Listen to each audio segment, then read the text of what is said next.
Hey everyone, welcome. I'm Susan Kaufman. I'm here to welcome you today to Attitude Magazine's ADHD Experts broadcast. We're so happy to welcome Dr. Rachel Schwartz, who will be offering a parent's guide to advocating objectively and effectively at school. This is about when your child's classroom behavior leads to a request for what's called a functional behavior assessment, called an FBA, and then most likely a behavior intervention plan in the classroom. This can be a super difficult process for parents to navigate, and we're so lucky to have Dr. Schwartz here today to guide us and give us insights into that process and how to make it effective. Before we get started, just let me give you a couple of housekeeping items. Those of you who are listening in the live webinar may download the slides right now by clicking on the event resources section of the webinar screen. Lots of interesting information in those slides. And if you're interested in a certificate of attendance, look for instructions in the email that you'll receive. It could be as much as an hour after the live broadcast ends. For those of you who are listening in replay or in podcast mode, please visit the webinar replay page on the Attitude website, attitudemag.com/webinar.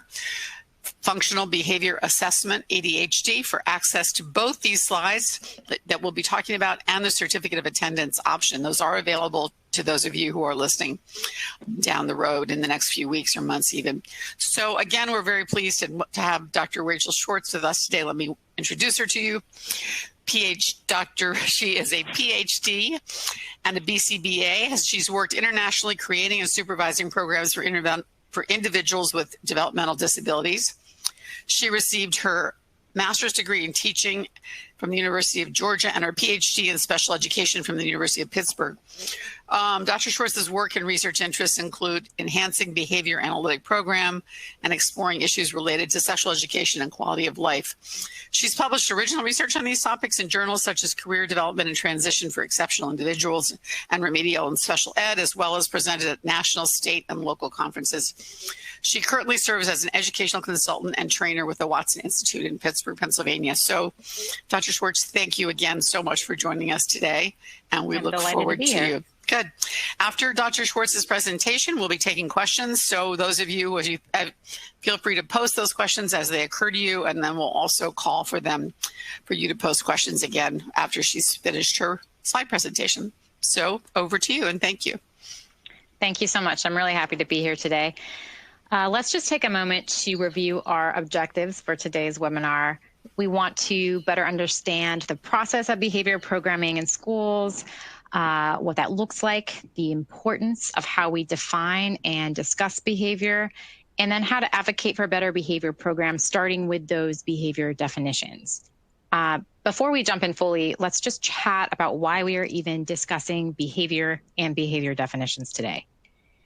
The CDC reported in 2018 that 47% of students with ADHD received behavior programming in schools, and that does not include any students with autism or emotional disturbances or other diagnoses. So we can conclude that a fair number of students in special education receive some form of behavior programming in schools. Effective behavior programs are really essential for a student's academic and social success, for their inclusion in school environments and activities, and their overall self-esteem. And that is why we're spending time talking about behavior programs and then how to talk about behavior. The process for behavior programming in schools really boils down to three primary components. You have the behavior itself, a challenging behavior that interferes with learning. That results in a request for a functional behavior assessment or an FBA, and that assessment usually results in a formal behavior plan. You might have heard it called a behavior support plan, a positive behavior support plan, a behavior intervention plan. Regardless of the semantics, all of that means that it is a formal document that outlines how an interfering behavior will be changed. All behavior programming in schools is rooted in three primary assumptions. So the first assumption that we have is all behavior is learned. We learn to behave in a way that works for us, that gets us what we need and what we want. When we are hungry, you go up to the fridge, you open it, you make yourself some food, you're no longer hungry. When you're tired, you behave in a way to get yourself ready for bed, you go to sleep, you're no longer tired. We learn to behave in a way that gets our wants and our needs met. The second assumption is that all behavior is determined by context. So how I behave on this webinar is different than how I behave when I'm with my son, when I'm at a concert, when we used to go to concerts. How you behave at a library is really different than how you behave at a gym. We learn to behave differently based on our environment and the stimuli that are in those environments. So this is very important to consider if there are significant behavioral differences between home and school. The kid you see at home may not be the kid that they see at school and vice versa. The last assumption is that all behavior is purposeful. It's used to communicate something. Behavior is used to accomplish something. Another word for that you will often see is behavior serves a function. It's functional. That's another really popular way to describe it. The previous example talks about getting food when you are hungry. We learn what behaviors to engage in to access food, and we keep engaging in those behaviors because they work. Those behaviors serve a purpose for us. That doesn't mean that we are aware of our behaviors or that we are conscious of those connections. Most people don't think, hey, I'm starting to engage in behaviors that get me access to food right now because I feel hungry. We engage in these behaviors automatically because they work. Same thing with aggressive behaviors. No one usually thinks through, I'm going to raise my fist and I'm going to punch someone right now. But it is a way that a person has learned to respond to get out of something, to get to someone, to get to something, to feel better in your body, to feel safe for whatever reason. That person has learned to behave in that way. That behavior has worked for them. It serves a purpose for them. And now it's part of their repertoire, whether or not they acknowledge it. All kids have problem behaviors. All kids struggle to remain on task in school, to listen to the teacher consistently, to follow school rules consistently. When we say problem or challenging behaviors in regards to behavior programs, we mean that these behaviors are significant enough that they are affecting a student or other students' abilities to learn or to interact in the classroom or the school environment. So in IDEA, the legislation states when a behavior impedes with a student's learning or the learning of others, a member of the IEP team can request an FBA. There's no specific guidance on what impedes means. It is up to districts to interpret that. But if a student's behavior is stopping that person from learning, so the individual themselves from learning or from others from learning or progressing in school, that warrants an FBA. Now, it must be conducted in 3 instances. The first is if a child with a disability has a change of placement. So if you want to move them to a different school, to homeschool, there should be a FBA conducted. Any disciplinary removals of a child with a disability. So if they've been expelled or said that they had to stay at home for 10 or more days, you definitely need to have an FBA be conducted. And when the IEP team determines it is appropriate. So they come together as an IEP team and you say, we really want an FBA, that an FBA needs to be done. Any member of the FBA, of the IEP team can request an FBA. So if you as a parent are getting 10 calls to come pick up your child, that would be a time to request an FBA. Parental consent is also needed for an FBA. So they cannot conduct an FBA in schools without parental consent. The purpose of an FBA is to better understand problem behaviors. It's based on the science of behavioral analysis, which is a science of understanding and changing human behavior. ABA is a science, or applied behavioral analysis is a science whose tactics and strategies have shown to be most effective in changing behavior, particularly for those with autism and developmental disabilities. That's why it has been highly suggested in legislation to use ABA as a guide when developing behavioral programs. That's why you even have a functional behavior assessment as part of the process, because that stems from behavioral analysis. Unfortunately, not all FBAs are created equal. You want to try to make sure that a behavior analyst or a BCBA, board certified behavior analyst, is the one conducting the FBA, or at least a licensed behavior specialist. States have different requirements in terms of licensure, but I believe most states have a licensure that someone can receive to become a behavior specialist or a clinician. Here in PA, I'm in Pennsylvania, we have the behavior specialist consultant licensure. The BCBA, I know there's a lot of acronyms here. The board certified behavior analyst licensure is really the gold standard. It's a national certification. It has the most rigorous coursework and testing and supervision requirements. So these people are trained in conducting FBAs and doing in-depth analysis and behavior change tactics.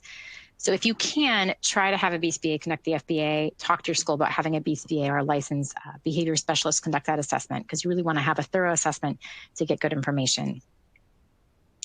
In terms of this FBA process, first you need a definition of the problem behavior. That is what we will be spending most of our time talking about. You need to have a really good definition of what it is you're trying to change if you hope to change that behavior. Next, whoever is conducting the FBA should have indirect data indicating that they have read about the student in prior plans. What has worked? What hasn't worked? They should also conduct interviews with relevant stakeholders. That's teachers, staff. These interviews give you ideas about what the teachers and staff perceive about the student. Sometimes parents will be interviewed. It depends on the problem behavior. It depends on the context. The student may be interviewed. And again, this is to get a sense of when the problem behavior is occurring. What is the student thinking about? What's the student doing well? What do they struggle with? Where does he or she need help? I always like to ask, what could I do right now to make this problem behavior occur? And then what can I do right now to make it worse, to make it as bad as it could ever be? Because if we know what makes it worse and if we know when it is likely to occur, then typically we can figure out how to make it better. Then you need to have direct observations of the student. So you are looking for 3 to 5 observations of the student in the natural environment. This should give an idea of when the interfering behaviors occurs, and then some baseline data on either the frequency or the rate or the duration of this problem behavior. Sometimes you might also have a functional analysis be conducted. This is when the person running the FBA sets up a situation to test if she can make the problem behavior occur. If any of you have had an allergy test, it's very similar to that. You essentially, in an allergy test, you test different allergens on your skin to look for a flare, a little red flare. And in a functional analysis, it's very similar to what you do. You test different situations to look for any instance or precursor problem behavior, because an instance of a problem behavior indicates that that situation or that context is serving the purpose. You can figure out the purpose or the function of that problem behavior. And then, of course, how to change it. So all of that data will be collected and summarized, and based on that data, the behavior analyst will have a hypothesis for why the behavior is occurring and some recommendations on how to fix it.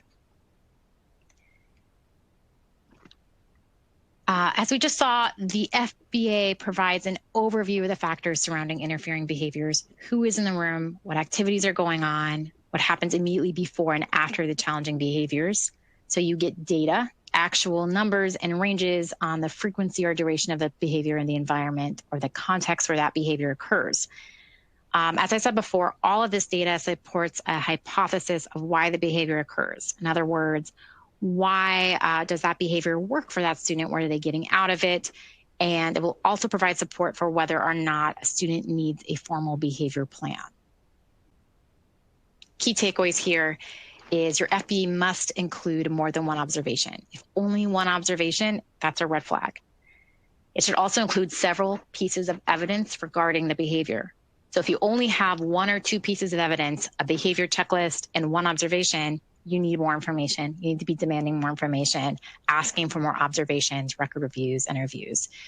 The last key takeaway here is that the FBA is an ongoing process. It is rare that an FBA results in a comprehensive behavior plan that is immediately so effective that a future FBA is not needed or that ongoing observations are not needed. Once you start an FBA, there will need to be additional observations over time to ensure that the behavior tactics are working. It may result in a behavior plan, it may not. Sometimes the FBA can reveal simple environmental suggestions that are effective. However, I would say typically an FBA leads to a formal behavior plan. And part of making sure that a behavior plan is effective is continuing to monitor that progress, observe, and analyze data, not just on a quarterly basis or an annual basis, but more frequently, especially for those high impact, high frequency behaviors. For those you need maybe ongoing analysis, you might be observing every week to get more information about that behavior and that behavior change tactic. I want to spend just a little time reviewing FBAs versus behavior plans so you have a really clear picture of this behavior programming in schools. So the FBA, as we just talked about, is a multi-stepped process to better understand a student and their behaviors. So it uses data to plot how often the challenging behavior occurs, where, with whom, and then provide some ideas as to why the behavior occurs. That's that hypothesis, and then how to fix it. The behavior plan takes information directly from that FBA, and the behavior plan is a formal document developed with the IEP team to change the behavior. So it outlines interventions to reduce and replace interfering behaviors and how to teach and reinforce new skills. The purpose of a behavior plan is not just to reduce problem behaviors, but teach new skills. I too often see plans that are focused only on decreasing something, and that really isn't the goal. It is about skill acquisition, not just skill reduction, because if you teach and reinforce the right skill, that problem behavior is going to decrease. Here is an outline of a comprehensive behavior support plan. Problem behavior indicates skill deficits. The student either doesn't have the appropriate skill set or is not fluent in using them. They either can't or they won't. You guys might have heard this, can't do or won't do. That is why you need a comprehensive behavior support plan. So outlined here is what you should expect to see in a comprehensive behavior support plan.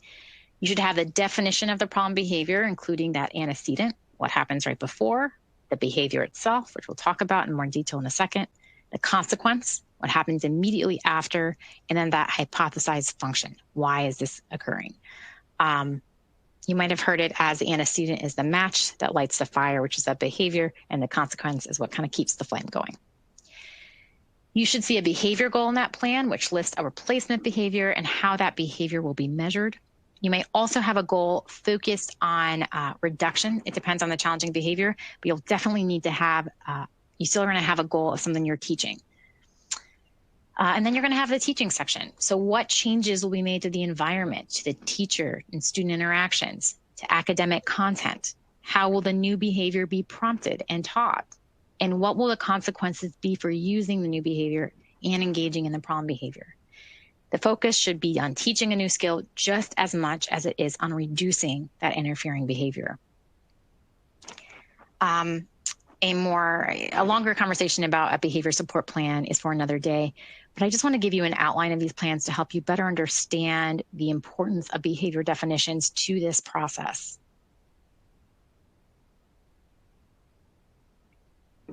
Now we're going to spend the rest of our time really delving into the definition of the behavior.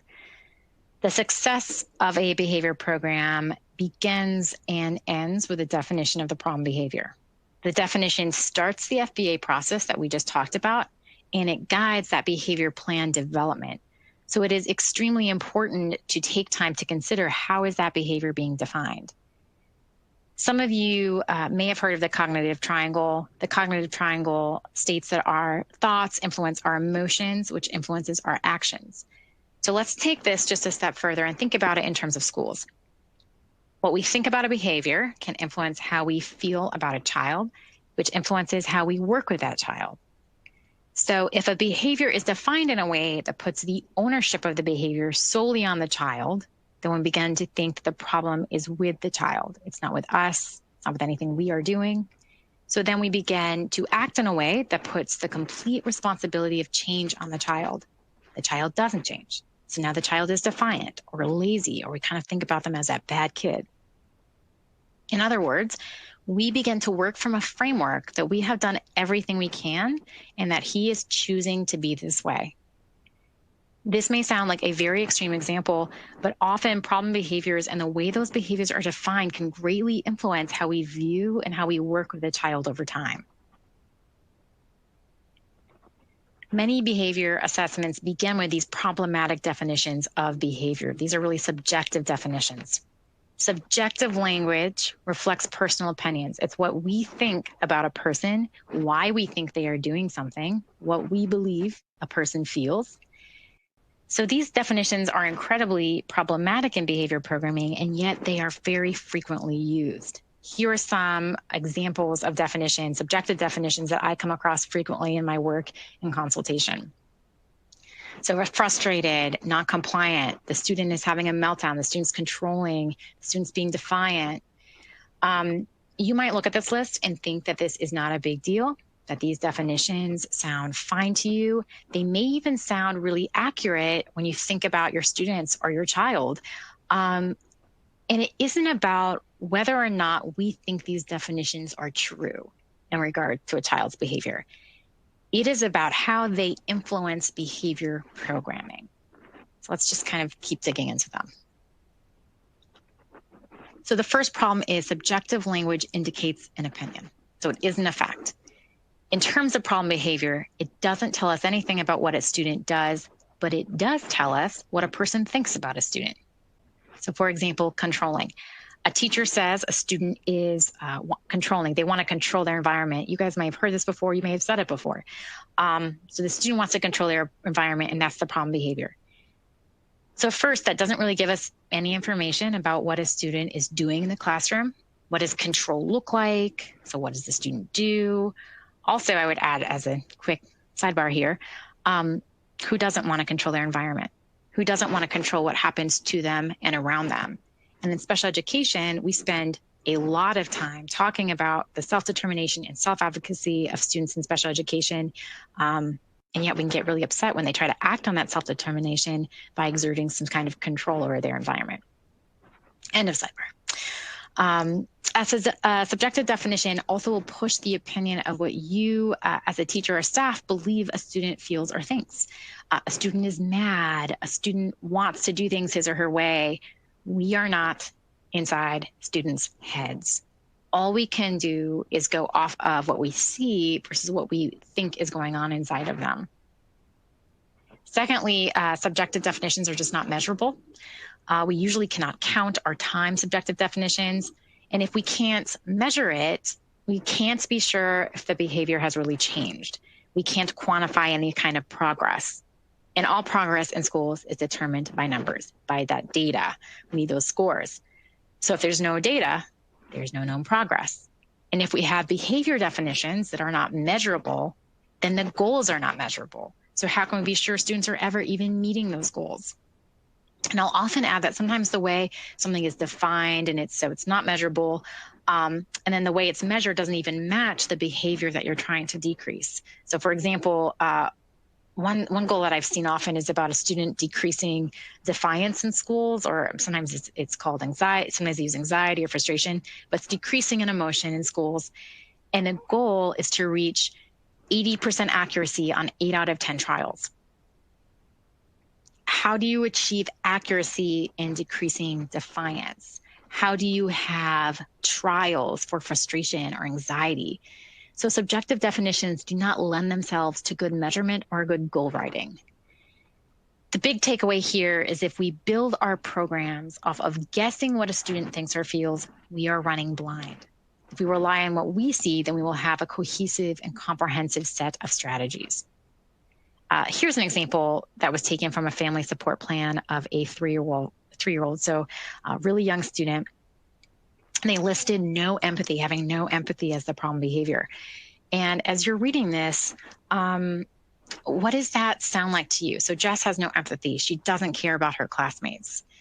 Does it sound like the classroom is willing to work with a student? Does it sound like they enjoy the student, that they like her? And also, how are we going to measure empathy? What does empathy look like? How do you increase empathy?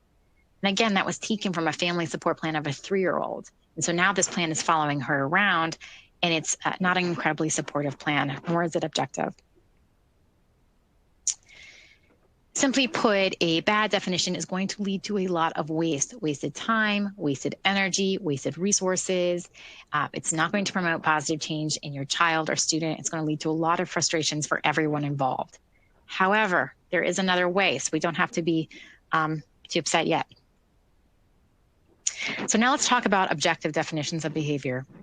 Objective definitions do not express personal feelings or opinions. They express only what a person sees, so what they can observe. They are quantifiable. You can count or measure an objective definition. So this means that the information is not what a teacher or clinician thinks, but what the data show. It is not a definition that guesses feelings or intent. It is a definition only based on what we can observe. So there are two tests that are often used to ensure that a definition is objective. So the first is called the dead man's test. So the focus of this test is to ensure the definition is active and objective. So I believe it was Ogden Lindsley who came up with the phrase, if a dead man can do it, it isn't a behavior. So let's take an example here. Noncompliance. It's a very common subjective definition that I often see in behavior plans, and I have in conversations when I'm talking with educating staff about behavior. You can tell a dead man, get up, roll over, say no, whatever. He doesn't do it. So that's noncompliance. He's not complying with your request. So going back to our phrase, if a dead man can do it, it isn't behavior. In the case of noncompliance, a dead man can be noncompliant. So it actually doesn't pass the test. It's not a good definition. Therefore, you want to switch the definition to something that is action-oriented, that has movement. So instead of noncompliance, let's think about some verbs about what the student is doing. Student drops to the ground when asked to transition to math class. The student yells no every time you hand them an assignment. These are actions that we can see and a dead man can't do. So the stranger's test is another test you can use when you're thinking about how is this an objective definition. The stranger test means the definition should be so clear that any person walking off the street should be could be given a data sheet, told to walk into the classroom, take data on that kid and know exactly what to be looking for and come out with completely accurate data. Therefore, you can't leave anything up for assumptions. There can be no assumptions about what a student is feeling or thinking. It has to be a behavior that is so observable to everyone that especially someone who doesn't know the student.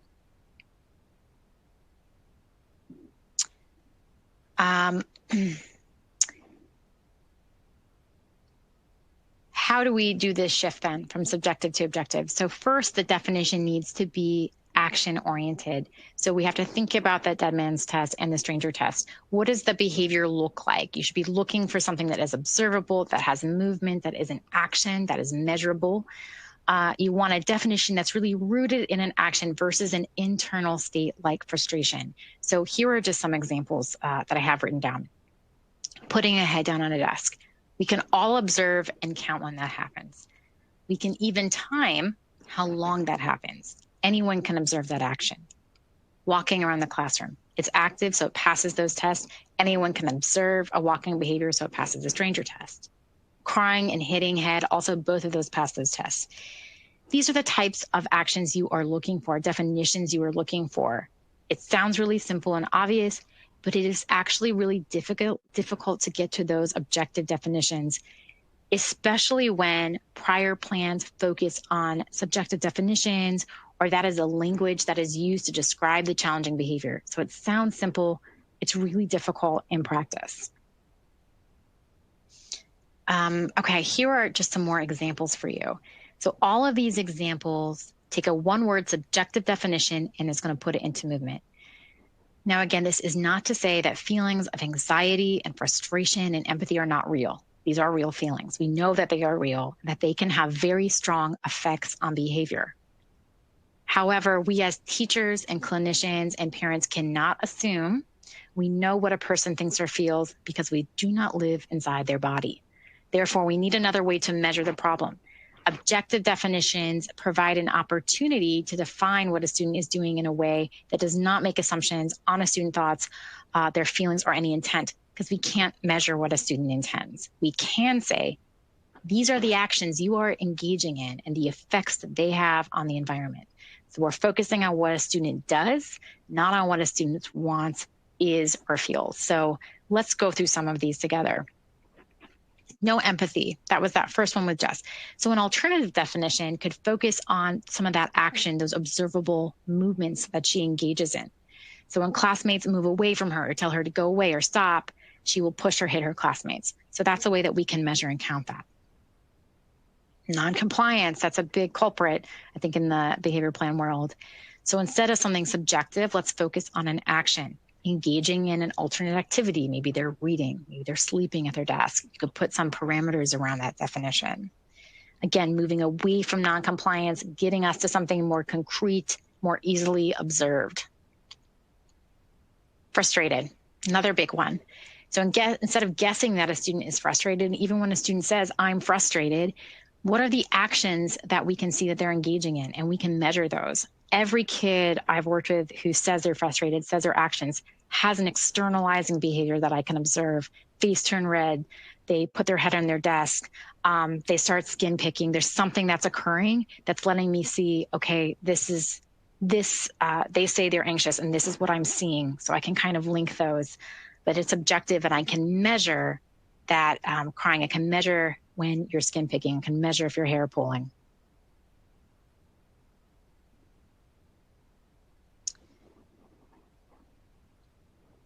Here is the advocacy process to ensure an objective behavior definition. So this process should begin prior to consent for an FBA. When you as a parent are asked to give consent for an FBA, you should ask for that behavior definition prior to consenting. So ask, how is that behavior going to be defined in the FBA? What will you be looking for? You can also ask who's conducting the FBA. Get all those details before the consent. If the definition sounds objective, it has movement, awesome. You can say, great, let's do this. If it sounds subjective to you or not adequately objective, you're still not quite sure what they're going to be looking for, here's a process of just questioning and probing and clarifying to get a more objective definition. So if you feel uncomfortable with the current definition, start asking some of these questions. I'm not sure I understand what you were looking for. Can you describe the behaviors to me? What is she doing? Can you give me some examples? The key here is you want them to start giving you examples and describing the context and the actions the student takes during these times. You say she's frustrated. Tell me, explain, give me an example of what you're talking about. Oh, can you give me another? Ask for some more of those examples. When you write down those responses, you're going to want to circle all of the actions that they're describing. She's yelling. She'll put her head down on her desk, whatever that is, and then underline the context during reading, when we're in groups, the minute we get into reading class, transitioning to gym, whatever that context in, you can start underlining. Next, you want to clarify. So you've written all those responses down. So before I consent, I want to make sure I understand what you're saying. Restate the actions, the examples of the behaviors that have been described by the teacher or the staff. Confirm that this is what they are seeing and when they see them. So for example, Johnny is pulling his hair out and crying during math class. Is that right? Jess is saying no, and she's getting up from her seat whenever you give her a direct instruction. Is that what you're telling me? Rephrase and clarify those examples you were given. Or if you still don't feel satisfied, ask for more examples. Again, write down those responses, circle all of the movement that the teacher is describing, and then underline any consistent context or environmental pieces. Now you're going to solidify. So you've done that a couple times. You circled all the action movements. You kind of figured out the context. Now you're going to take those actions and use those for the current objective behavior definitions, because those actions that the teacher described become what the FBA should be looking for. The context you underlined can become some of the parameters when in group, when in math class, when given independent work. So for example, if the behavior is falling to the ground and the context is when transitioning from the classroom, that becomes the objective definition you use. When transitioning from the classroom, Amy will fall to the ground. You are taking the verbs that the teacher is using and putting those within the definition. Once you feel okay with the definition, write it down, what you guys came up with, present it to the IEP team, ensure it is within the FBA. And if it is within the FBA, then you can give your consent for the process to start. But you can repeat this process as often as is needed for the behavior plan and the replacement behavior. The replacement behavior should also be an objectively defined goal, discussion for another time. But you can always ask and keep doing this advocacy process and iterations of this throughout behavior programming. You can also always ask for a new FBA if the definition is not adequate. So if you had a subjective definition for that initial FBA, if it's not sufficient, then the results will not be either. So you need to really think about that objective definition from the start of the programming, because if you don't have a good one at the FBA, you're not going to have a good one in the behavior plan, and you're not going to have a very comprehensive or objective goals being set in that plan. All right, here's an example using one of my most hated words, which is defiant. So the current definition in the FBA is you say, okay, I want to do an FBA because Johnny's defiant. All right, so first, ask for a description. What does he do? Well, he's getting up out of his desk. He's refusing to come back and sit down. All right, great. Now we have some action in there, so we can start clarifying and then moving towards an objective definition. Okay, so it sounds like he is getting up and telling you no, and then engaging in other activities than what was assigned. Is that what you're telling me? So again, you're just kind of clarifying those examples. Teacher says, yep, that's what happens every day. Fantastic. So now you can rewrite the definition by taking those actions described and putting those as the new definition. I hope you can see here how you have changed defiant to a more comprehensive definition. When given an instruction, the student will leave desk and engage in an alternate activity until the teacher comes over and directly instructs them to sit down. So there's so much more information you're going to get from this definition than the subjective definition of defiant, because now you have something to measure. You can count how many times he leaves his desk, how long he is up for, the latency between the instruction to sit down and him sitting down. And more importantly, you have really concrete behaviors that you can change and work with. The last step here is you're going to do the assessment and then reevaluate the definition as needed. I know the process sounds simple. However, I found that it can be very difficult to shift definitions from subjective to objective, and asking for descriptions and clarifying those really helps to make sure you're taking this teaming approach to building a new definition, because you're taking the examples and the language of the teachers and staff and just using those and placing those within this definition and making sure it's really objective.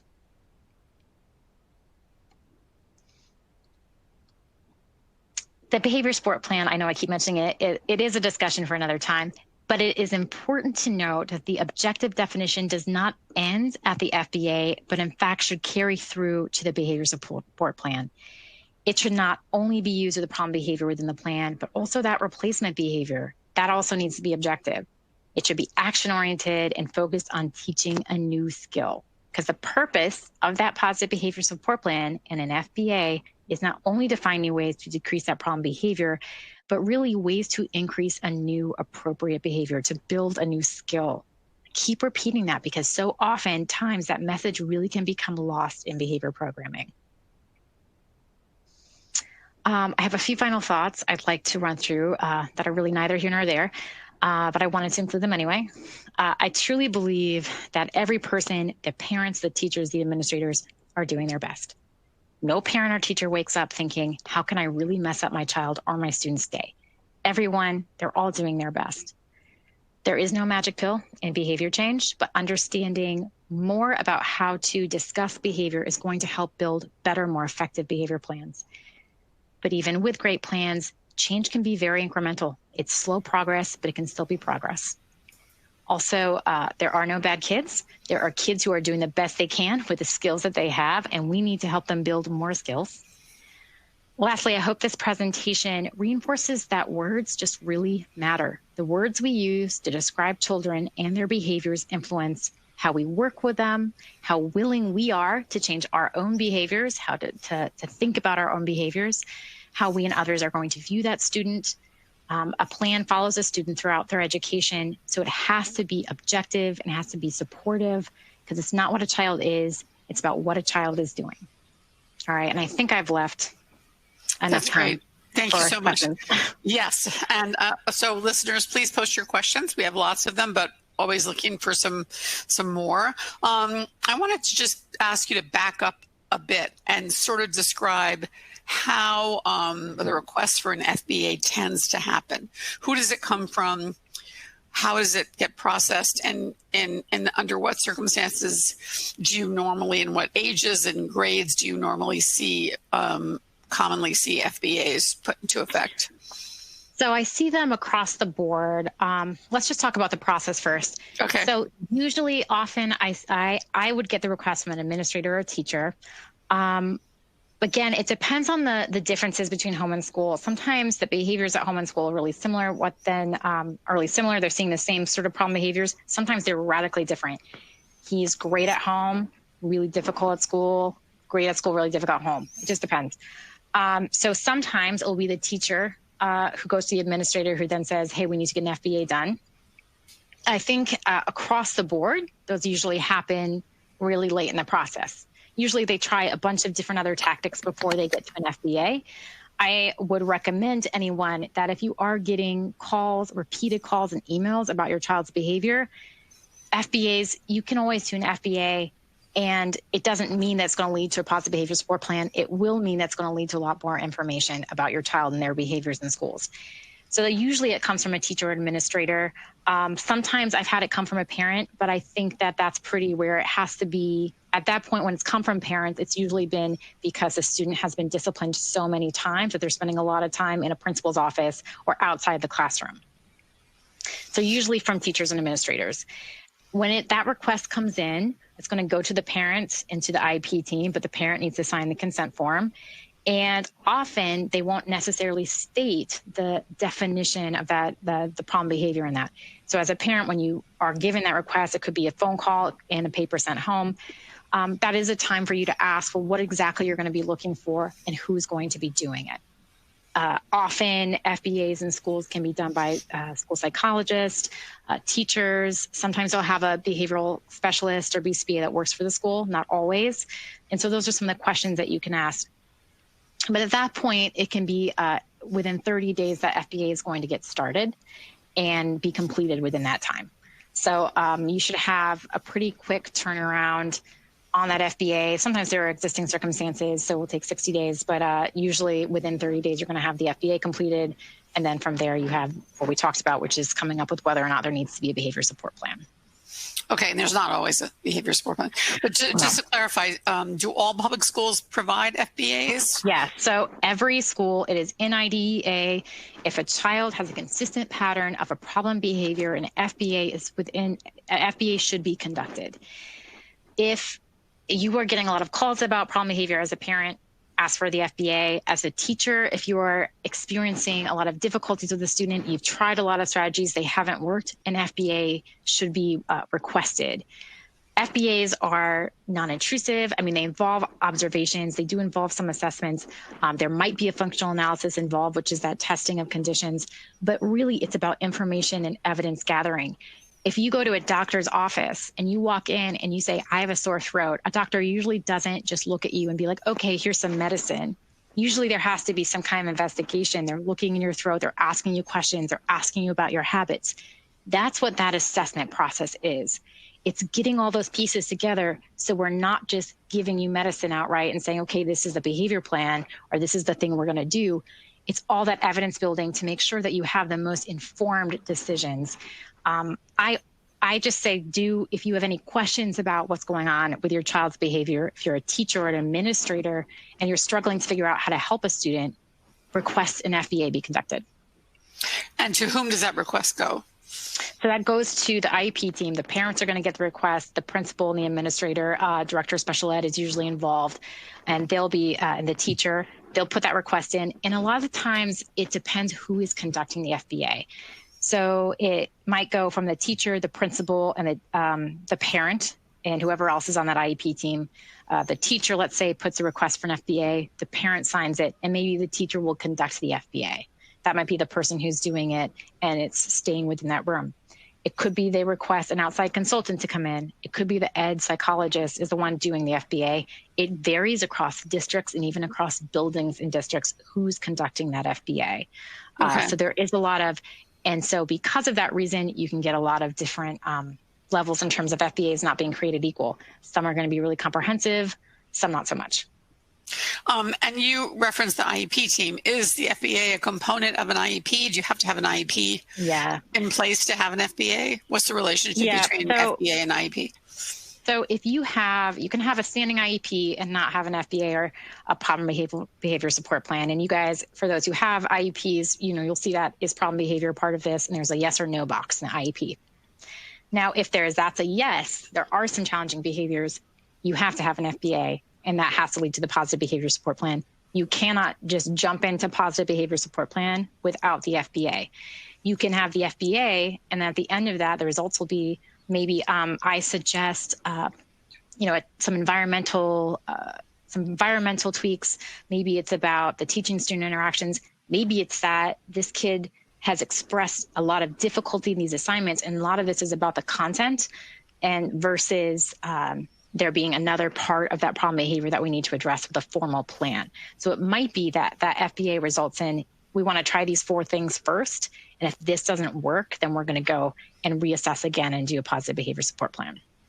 Usually it results in though, this is within the context of already having an IEP. Yes. If you don't have an IEP and you have a student who's engaging in problem behaviors, he doesn't have an IEP. I have still had families come in and request, and teachers come in and request for consults and an FBA be conducted, because even if that student does not have a formal IEP, if their behavior is interfering with the learning of themselves or others, then something needs to be investigated, and there's something going on there that we need to look at. If we decide that needs a formal behavior support plan, and maybe that's a question about evaluation, that has to go through the parents, of course, and about that consent process.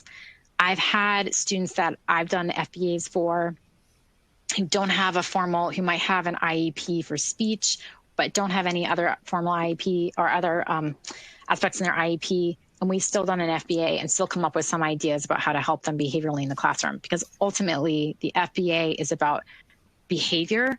It's not about your diagnosis. It's about how do we make sure that you are progressing in school and included in school in all of these different ways. And if your behavior is interfering with that, then we need to do something. So it's separate from a 504 or an IEP. Yeah. It's a component. You'll see it within those plans because everything, is pulled together, but it's a separate assessment. It's not, you don't get a 504 and IEP and automatically get an FBA, but you can request an FBA at any time. At any time. Okay, that's important to understand. A couple of people have mentioned children whose behavior is very difficult at home, more so than at school. And they're wondering whether they can request the school to do an FBA to help the family. Is there some mechanism whereby an FBA can be brought into play for behavior outside the classroom? Unfortunately, not under IDEA. That's all about the school environment. However, if you have a student who's challenging at home, you can ask for suggestions. If they have an FBA or a positive behavior support plan at school that's effective, maybe there's something you can pull from there. But behavior is determined by context. So home is so different. The history with your parents are so different. So that may or may not be effective for you.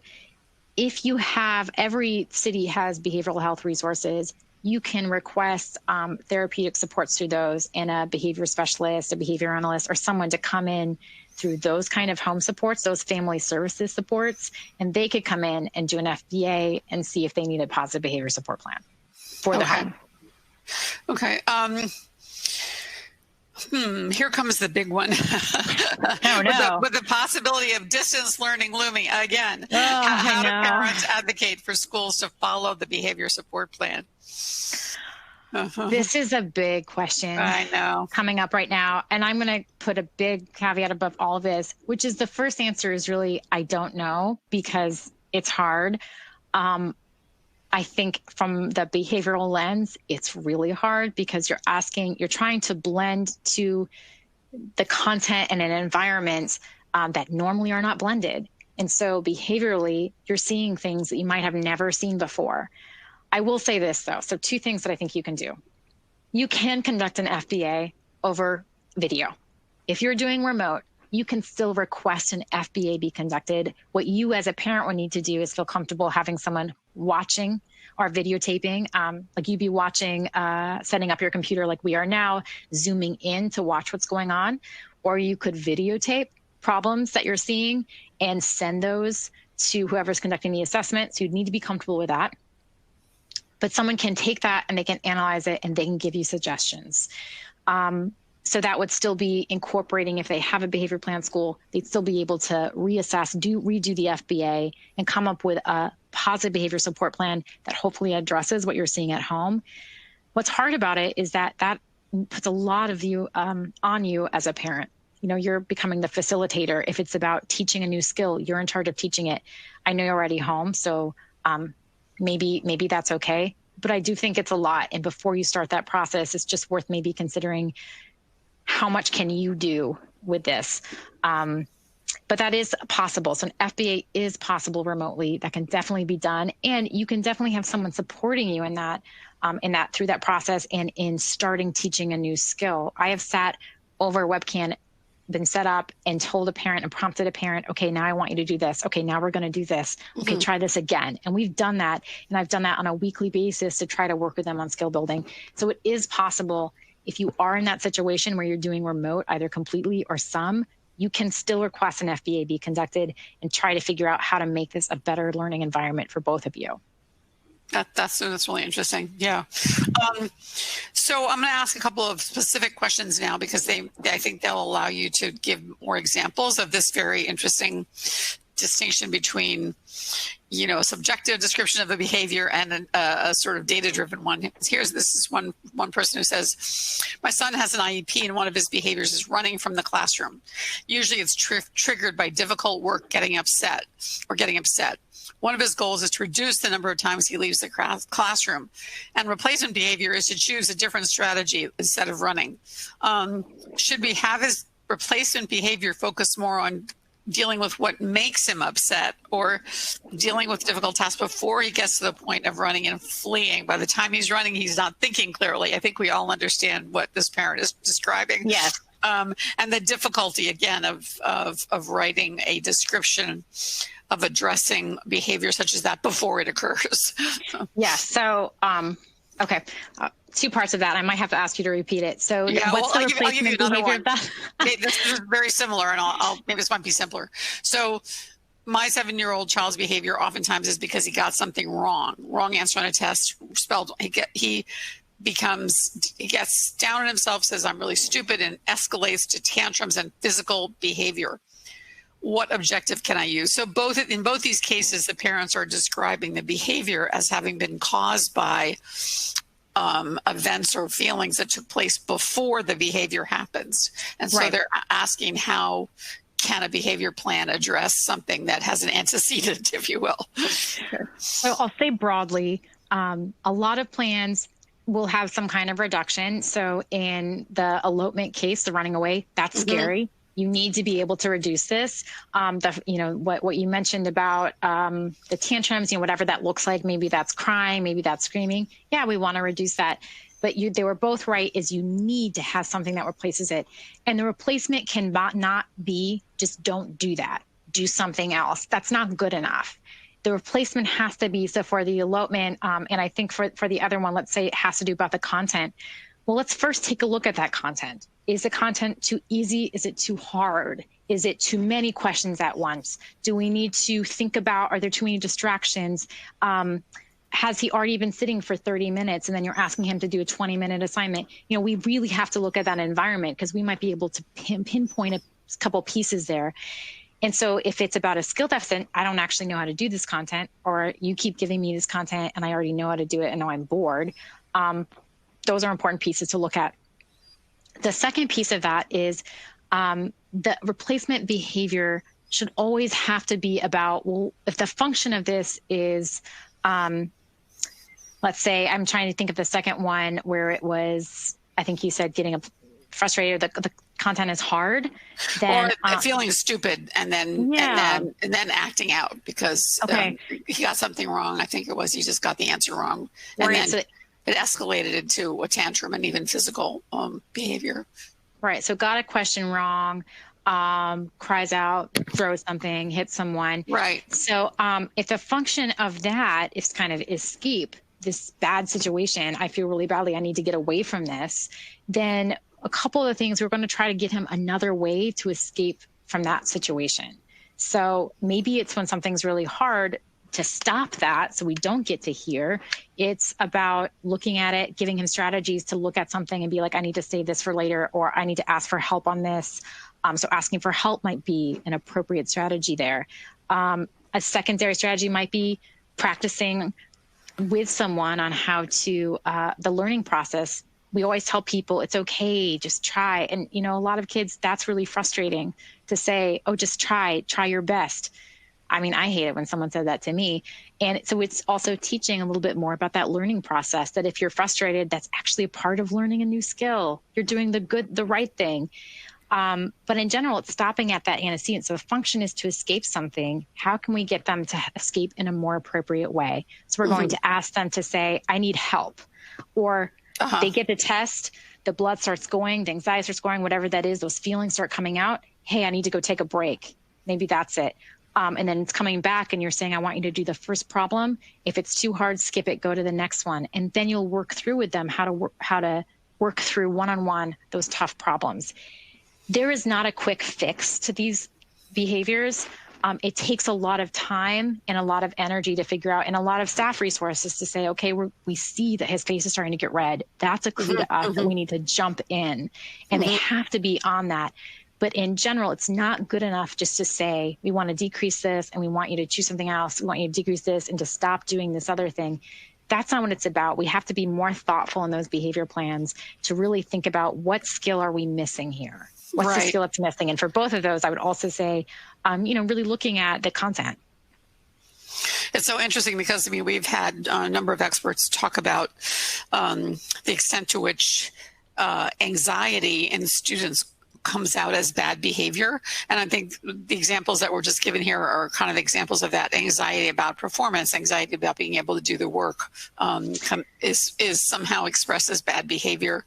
And it's real. The feeling of anxiety, we don't use that. I don't use that as a behavior definition because I can't. A student might tell me you're anxious.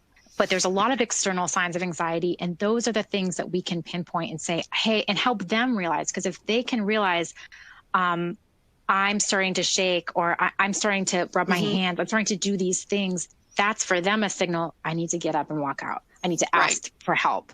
That's what we're trying to link. It's not your feelings are bad. It's let me help you identify these feelings are happening and help you build a new skill so that you're able to address them without completely melting to the floor. We're asking the teachers or the behavior plan, in essence, to be part of that process of helping the child identify what causes the behavior. Yeah, that's so interesting. Yeah. You're trying to do two things. You're trying to usually things end up being two goals, I'll say.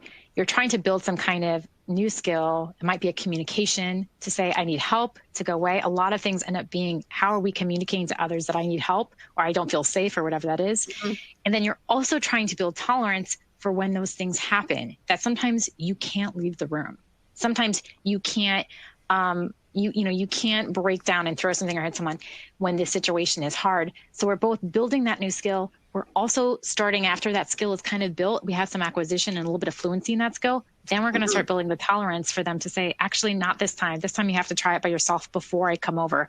And it's threading the needle in both of those cases. You're trying to keep that balance just right so that you're building both of those skills, building that new skill, reducing the problem one at the exactly kind of right timing. But you can't do both at once. And you have to build fluency first in the new skill before you can expect the other one to go. Right. It's someone pointed out, and Ross Green's work on collaborative, some fundamental premise being kids will do well if they can, and they prefer to do well, sort of going along with the idea of subjective versus objective belief of staff or parents. So we're almost out of time. This is fascinating. I know. Really helpful. I wanted to ask, so apparently you mentioned a website at the beginning of your presentation, and any other resources that you might offer to the listeners for getting an effective FBA done, writing goals correctly, and is there anything, any book or website or information that you would recommend? There are, if you go to any positive behavior, PBIS is, if you look that up, PBIS. PBIS, okay. Yeah, PBIS, positive behavior in schools, intervention supports. I forget all the acronyms. That's kind of terrible. So many, right? I know, but positive behavior supports. Their website usually has resources. They have resources for schools and parents. That's a really good one that talks about behavior plans. There's actually an incredibly handy, I'm looking to the side. I believe you can get it on Amazon, and I feel like I need to send you links, but it's basically what is an FBA, and it's a really handy little just 3-page chart that goes through what it is and all of these pieces. And it talks briefly about objective and subjective definitions. But I have shown that to parents, and IEP meetings, just been like, this is what we're doing. This is what you're looking at. This is what you're looking for. And it's from the PBIS. So all of that, you should be able to find it through PBIS. But it's a really helpful tool because it's something that at least they can use. So when they come to a meeting, they're not saying it to, if the objective is not, the definition of the behavior plan doesn't seem sufficient, it's not them saying it. They're pulling out a resource to say, hey, this isn't following this lovely chart that I've seen. But look at the PBIS. I think that's a great place to start. If you have that chart, if you would email it to Lily, we will add it to the web page, listeners. The replay page, we'll add the resource that Dr. Schwartz mentioned. It sounds great. Having a crib sheet to take in would be super, super helpful. Let me just mention quickly, listeners, our upcoming webinars next Tuesday. We have Joel Nigg, who is absolutely fabulous, talking about the emotional dysregulation side of ADHD, which is something that is only beginning to really be understood and fully talked about.